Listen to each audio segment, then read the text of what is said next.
This video will explain and demonstrate how to use the camera, or GenCam, in your Genmega ATM. The camera has been an option going back several years, but in July of 2021, it became standard equipment on all Genmega ATM models.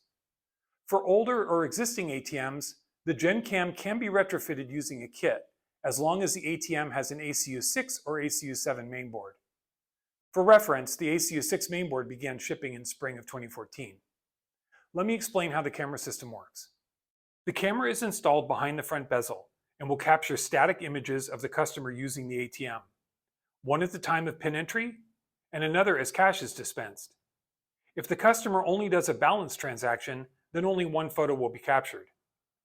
The camera has an option to show a viewfinder mode in the bottom left corner of the main screen to let users know that there is a camera in the machine. In addition to this being a deterrent for possible vandalism, our customers have reported a dramatic reduction in chargeback or Reg E claims when using this option, since customers know they're being recorded.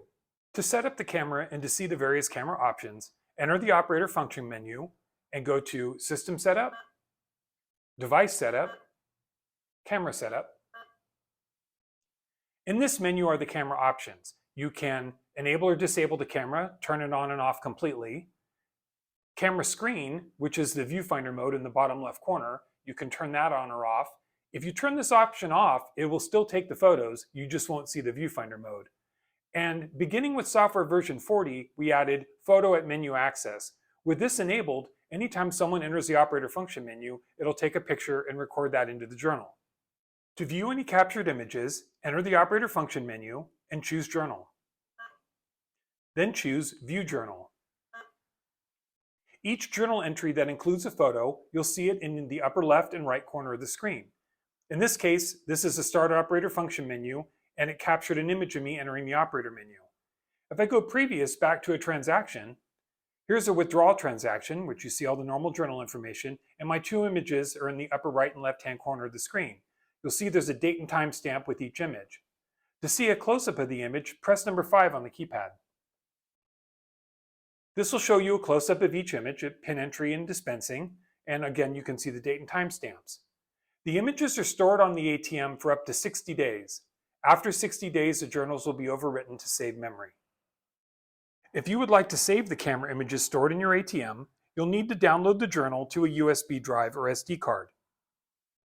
Open the top of your ATM machine and insert an SD card or USB drive into one of the ports on the back of the mainboard.